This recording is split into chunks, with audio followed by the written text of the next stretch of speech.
guys, got a little tarp in front of the camera here. I apologize for that. As you can see, it's pouring down rain right now out here. So now we've got to think about, we're talking about our shelter options, we're talking about basic stuff. What do we got to do to get something set up to get us out of this rain? And eventually, what are we going to do to start fire? But let's worry about getting something up above us right now that we can work under so that we get ourselves out of the rain. Obviously, we can put our poncho on right now. I have it over the top of the camera to keep the camera dry, but I can pull that out, put that on right now. That's going to keep me dry while I'm finding a shelter location, and then we'll work from there. Okay guys, if I'm out and a rainstorm comes in, I've got to set my priorities very quickly, especially if it's getting close to nightfall. Number one, my first concern is going to be fire. I can put that poncho over me and I can get myself out of the inclement weather. What I'm worried about is how easy is it going to be for me to start a fire depending on how heavy it rains. Well, I'm looking around me right now and I see a lot of pine. I'm spotting right up here beside me over here to my right, there is a pine with some sap dripping off of it. Lots of lower dead branches. Lots of dead pine cones, lots of small pine over here, lots of pine on the ground. Well, that stuff that's up in the air up there is not going to get wet real quick. Not near as wet as the stuff's going to be that's on the ground. So I have to prioritize that and think, can I start fire with that wet pine? Well, if I've got fat wood in my kit, it's going to be pretty easy for me to do. So I can probably forego the fire in lieu of getting a shelter built first, so I've got something to protect that fire as I build it. So let's get a ridge line up real quick between these two trees. That is the key element to everything, is how fast can I make a shelter? How quick can I do my up downs? If I've got my line already set up and I've got one extra piece of cordage right here, I'll put that in my pocket real fast. I've got my stakes in my back pocket. I just pulled them right out of my pack, set it on the ground. Remember, one of these lines has always got that bowline loop or some type of loop knot in it. So I'm just going to go around this tree a little bit higher than head level. Tie that in, and that's going to give me my ridge line. I want to make that high enough that I can work under it, yet I can get some protection. Then I'm going to come over to this pine over here and tie off. When I come over to this pine, I'm going to move, as quick as I can possibly move. I'm going to put my line around this thing at the same level. The other one is, I've got some material right here for my fire. I've got some dead pine branches on this tree, not a problem. Take my step off. A lot of this depends on how quickly you can tie these knots. So if you know that you can do this stuff pretty fast and you don't have to worry about it, then you're okay. Tie my loop in here. Get my trucker's hitch so I got a good tight line right there. I've got my loop here. That's where the first corner of my tarp's going to go, and I already know that. So I'll tighten that down. Grab my tarp. Now I'm going to decide whether I want this thing offset or not, and I do, especially since I'm going to build fire. Because this tarp's so easy up down, I can get away with a lot of stuff, putting this thing up down, up down, up down, and changing things around. So I'm going to go one grommet back, put my loop right through the tie out point. Again, this tarp doesn't have grommets on it. It has good heavy tie outs on it that aren't going to rip out on you. I'm just going to stick that through there and put a stake in it. Pull it down tight. Now I'm on the other end of my ridge line here. Again, I'm one tie out point up.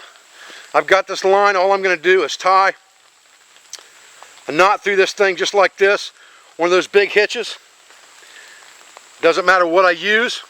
I could just tie this thing in a knot like this if I wanted to, with the two tags sticking through it, give myself a big loop.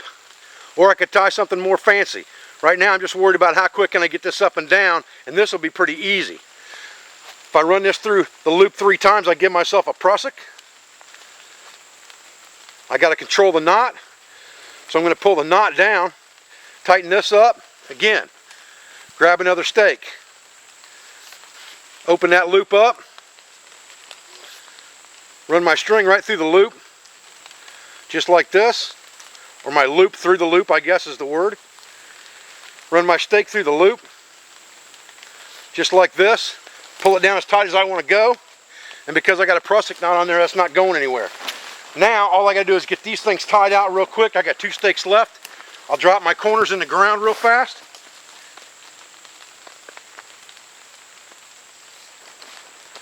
just like this.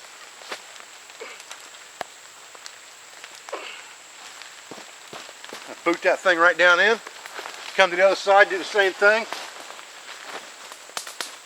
Okay, so once I've got that done, now I'm going to pull a couple more random pieces of cordage out of my pack. Put one in my pocket. I got one right here. That's where I'm going to grab this flap and bring it out to give myself an overhang. And I'm just going to go through this thing. I'm going to tie a loop in this end of it, an end of the line jam basically. Bring this whole thing back to a tree.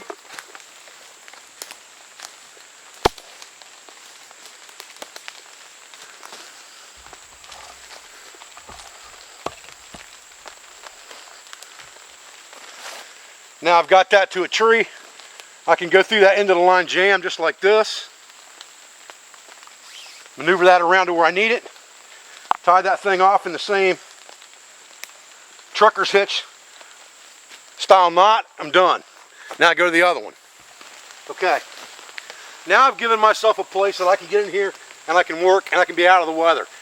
Drag my pack in here. If it starts to rain even harder, at least I'm protected. Now I can start moving things around, getting myself ready to put my bedroll down in here, put my mat down, put my moisture barrier down, put my wool blanket down, all those things for the night.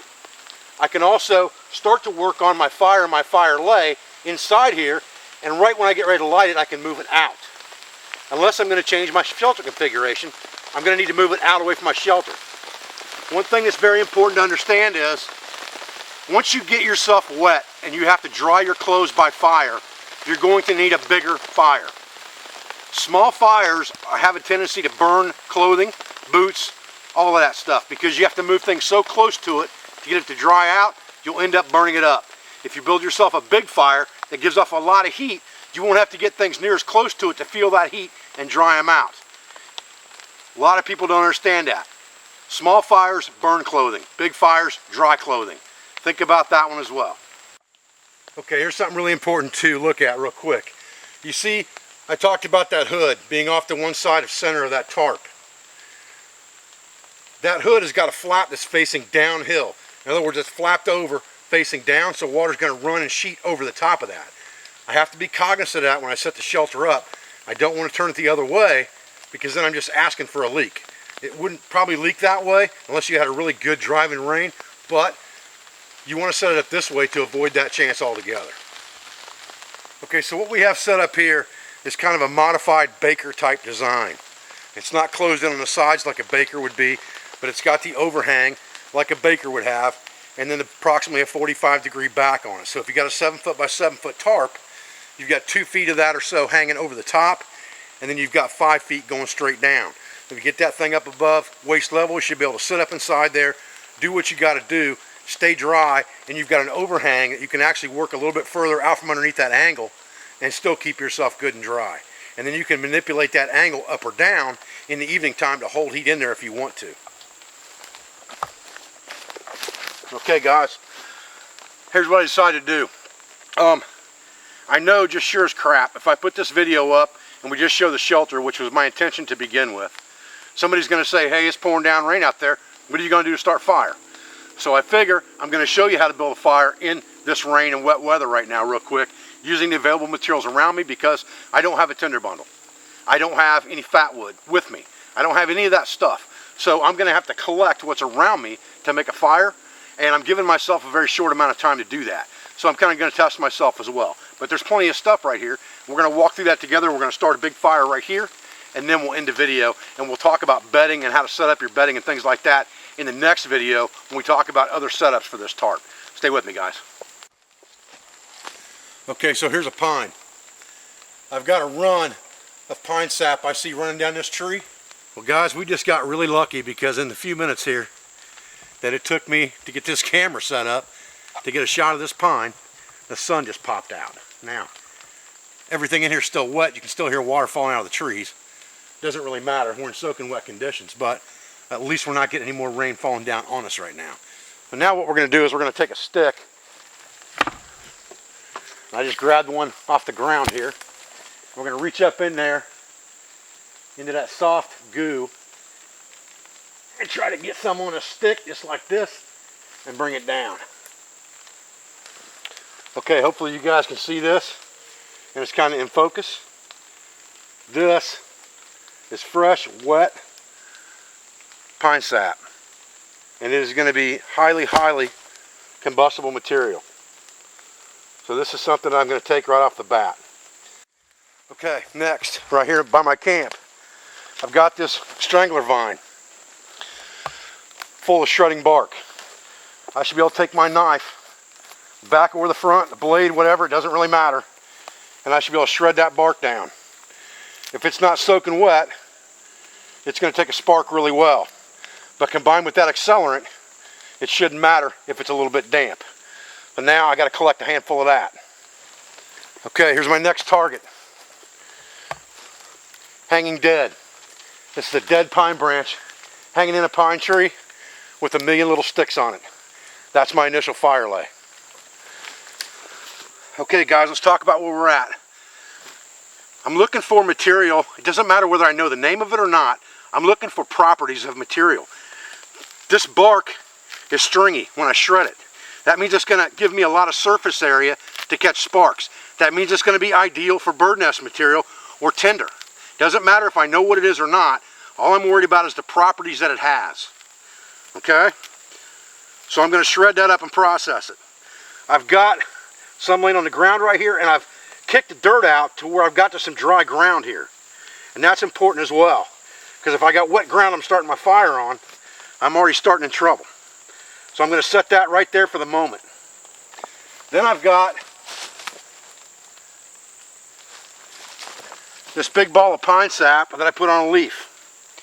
That's step 2 of my fire.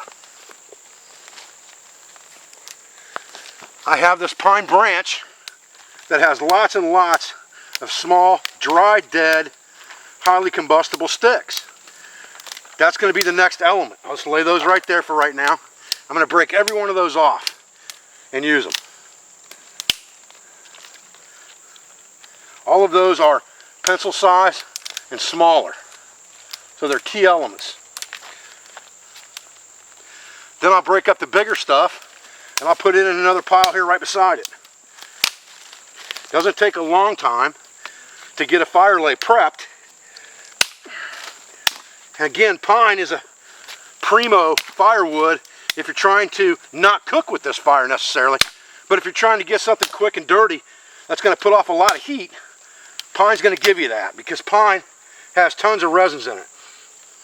If I break something open, I'm going to smell it. I want to smell that turpentine smell if I can. And again, that's the same thing with the pine sap. Material doesn't matter if I know what it is. Properties matter. It's smooth, it's runny, it's sticky. Now I'm going to smell it. If it smells like an accelerant, like gasoline, turpentine, Mr. Clean, those type of things, it's going to burn. Okay, so I've got another dead pine branch here again. Processing it down. The small sticks go over here. Pine cones, I'm keeping those. If there's pine cones on those branches, I'm keeping those pine cones. We'll talk about that in a minute.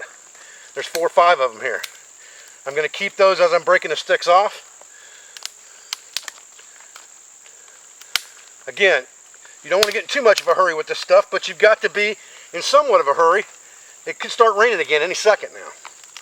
And you're going to get wet again. And right now you're trying to avoid that. So get your tinder pile, your kindling pile, your fuel pile processed, but don't take all day about it either. You don't have to. Okay, I want to show you guys real fast so you understand what's going on here. The shelter's right there. This whole pine is full of dead sticks. That whole pine is full of dead sticks. The pine that my shelter's tied to is full of dead sticks. There's another one right behind it and another one right there. I don't have to get a huge fire supply built. I need to get a flame right now before it rains again, get it sustainable, then start collecting fuel right around my camp area. Okay guys, I tried to get close up on this fire pit a little bit so y'all could see exactly what's going on here. So now, I've got this bird nest material, this fluffy material I'm going to strike. I've got this pine sap, and these pine cones are going to get rubbed into that. And I'm going to put pine sap on these pine cones because that is going to be the initial fuel in my fire. So I'm going to take some of this pine sap and get it rubbed in there really good before I do anything. Even with a few of those fine hairs on there, that's fine too. If I get some of those locked in there, I don't have a problem with that either. I just want a big mess right now. A conglomeration. Okay, I'll set that off to the side for a minute. And this is going to be covered in furry stuff, and I'll set it right on top of the pine cones. Wipe any residual off my hands with that. Give myself an initial lay off the ground of material. Not a big deal. Again, I'm going to take the smallest stuff first. And that's what I'm going to build my initial TP style fire out of. And I don't have to get real fancy with this. I just got to get something up in the air here so I can get something inside of it. If I have to, I can support it with one of my pieces of fuel. That's not a big deal either. Doesn't have to be perfect. People strive sometimes, I think, too much for perfection. What we're worried about right now is the time factor on top of the wetness factor. And we don't have a whole lot on here, but we do have an accelerant. We have this pine resin that's going to burn for a long time once we get it hot. And that's important. So if we build our fire lay correctly, and we get all of our smalls right over the top of our fire lay, then we'll be able to add to it pretty quickly. I think I'm going to grab one more pine branch of smalls real fast, because I've decided this isn't enough, and that's okay. I'll be right back. So I grabbed myself another handful of smalls. I'm just going to put them right here on the outside, just like this. Now again, some of this stuff is dictated by your skill level. If you question your ability to be able to start fire or be able to keep a fire going, then you may want to ensure that you've got enough stuff that there's no chance it can fail. For me, if this thing looks like it's not going to work out right, I always have a plan B I can go to. I know that I can go right here next to me and grab more stuff. Now remember, I've got this big ball of pine resin and pine cones here as well that's balled up together. That's going to be my ace in the hole.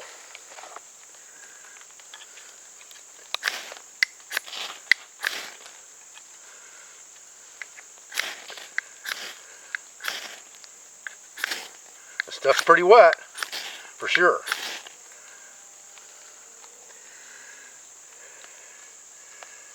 Once I can get that resin to take off, then it's on like Donkey Kong. I don't have to worry about it anymore. All I had to worry about was getting enough flame up there to get that resin to light up. Here comes the rain again. Exactly what we were talking about. Now I'm going to move that teepee right over the top of where my flame is. And I'm just going to let it work.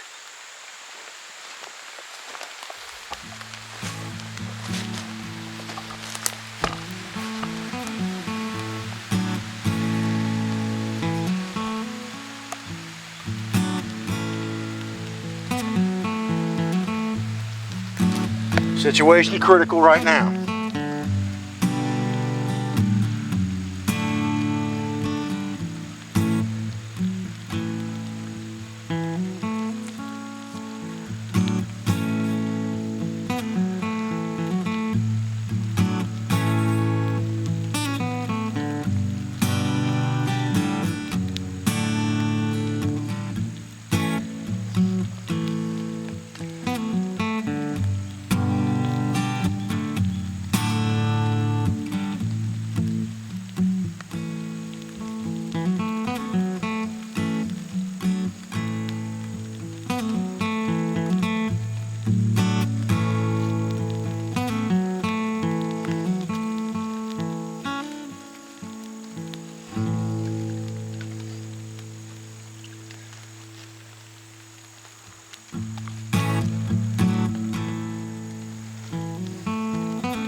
Putting some stuff around the outside, let it get heated up. It's going to be damp even though it was in the trees.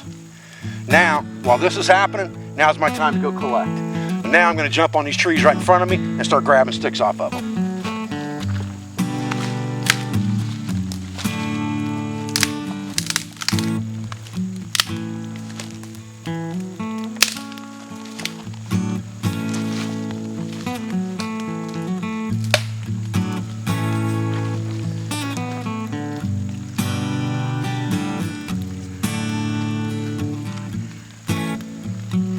need a big sustainable fire right now.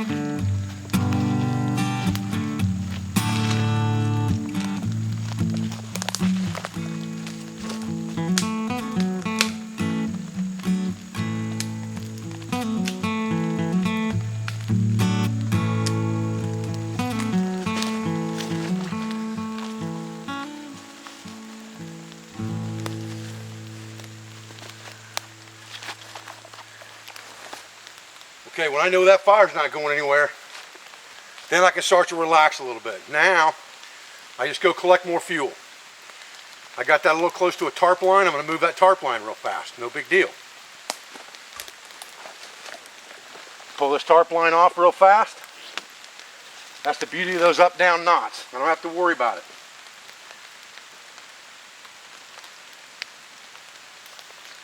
And I'll just move it over.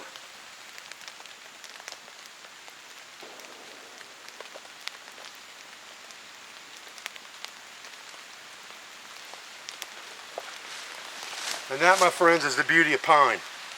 That fire's not going anywhere.